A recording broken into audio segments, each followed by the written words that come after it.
നിങ്ങളുടെ കുടൽ നിങ്ങൾ വിചാരിക്കുന്നതിലും പഴയതാണ്. അത് നിങ്ങളെ ശരിയാക്കുന്നതിന് മുമ്പേ നിങ്ങൾക്ക് അതിനെ ശരിയാക്കേണ്ടി വരും.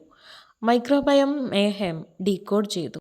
U gut is ancient like pre Instagram, pre wifi, pre wheel kind ancient. മ്യൂസിക്കിലുള്ള നിങ്ങളുടെ ഇൻട്രസ്റ്റിനേക്കാൾ പഴയതാണ്. നിങ്ങളുടെ സ്കിൻ കെയർ റൂട്ടീനേക്കാളും പഴയതാണ്. ആദ്യ ദിവസം മുതൽ ഇത് നിശബ്ദമായി ഷോ നടത്തുന്നു. എന്നാൽ ഇതാ കാര്യം, നിങ്ങളത് ശ്രദ്ധിച്ചില്ലെങ്കിൽ അത് നിങ്ങളെ ഏറ്റെടുക്കും. നിങ്ങൾക്ക് ഇഷ്ടപ്പെടാത്ത വിധത്തിൽ. ഉച്ചഭക്ഷണത്തിനു ശേഷമുള്ള ആ ക്രമരഹിതമായ വയറുവേദന, വൈകുന്നേരം 4 മണിക്ക് ആ ആവേശകരമായ ഉരുകൽ, വലിയ കാര്യങ്ങളെക്കുറിച്ചുള്ള ഉത്കണ്ഠ, ഒന്നും തെറ്റില്ലെങ്കിൽ പോലും. അതെ, നിങ്ങളുടെ കുടൽ മൈക്രോബയോം ഒരു കോപം ഉണ്ടാക്കുന്നതായിരിക്കും. നിങ്ങളുടെ കുടൽ 100 ട്രില്യൺ ബാക്ടീരിയകൾ, ഫംഗസുകൾ, മറ്റു ചെറിയ നിവാസികൾ എന്നിവയുടെ ആവാസ കേന്ദ്രമാണ്. ഇതൊരു തിരക്കേറിയ സൂക്ഷ്മ നഗരം പോലെയാണ്. അവർ സന്തുഷ്ടരായിരിക്കുമ്പോൾ നിങ്ങൾ സന്തുഷ്ടരാണ്.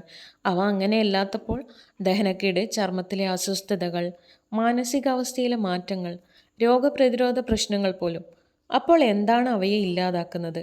സംസ്കരിച്ച ഭക്ഷണം, വീണ്ടെടുക്കാത്ത ആൻറ്റിബയോട്ടിക്കുകൾ, ഉറക്കക്കുറവ്, അതെ, വിട്ടുമാറാത്ത സമ്മർദ്ദം. നിങ്ങളുടെ കുടൽ കീടങ്ങൾ, കൃത്രിമ പലഹാരങ്ങളെ വെറുക്കുന്നത് പോലെ സമ്മർദ്ദത്തെയും വെറുക്കുന്നു. നിങ്ങളുടെ മൈക്രോബയോമിനെ നിങ്ങളുടെ വശത്തേക്ക് തിരികെ കൊണ്ടുവരുന്നത് എങ്ങനെയെന്ന് ഇതാ. കൂടുതൽ പ്രീബയോട്ടിക് നാരുകൾ കഴിക്കുക. വാഴപ്പഴം, വെളുത്തുള്ളി, ഓട്സ് എന്നിവ നോക്കാം. പ്രോബയോട്ടിക് അടങ്ങിയ ഭക്ഷണങ്ങൾ കഴിക്കുക.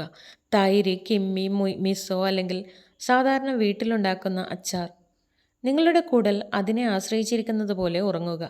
കാരണം അതങ്ങനെ തന്നെയാണ്. അൾട്രാ പ്രോസസ് ചെയ്ത ജങ്ക് ഫുഡ് കുറക്കുക. അത് ആരോഗ്യകരമെന്ന ലേബൽ ചെയ്തിട്ടുണ്ടെങ്കിലും ശാന്തമാകൂ. സമ്മർദ്ദം മോശം വൈബുകൾ മാത്രമല്ല, അത് മോശം ബഗ്ഗുകളാണ്. നിങ്ങളുടെ കുടൽ നിങ്ങളുടെ ദഹനവ്യവസ്ഥ മാത്രമല്ല, ഇത് നിങ്ങളുടെ രണ്ടാമത്തെ തലച്ചോറാണ്. നിങ്ങളുടെ മാനസികാവസ്ഥ സൃഷ്ടിക്കുന്നയാളാണ്.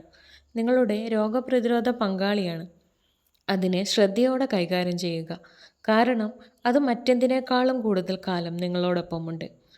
അത് ഓർമ്മിക്കുകയും ചെയ്യും. അത് നിങ്ങളെ ശരിയാക്കാൻ തീരുമാനിക്കുന്നതിന് മുമ്പേ അതിനെ ശരിയാക്കും. If you love to watch this video, you can like, share and subscribe.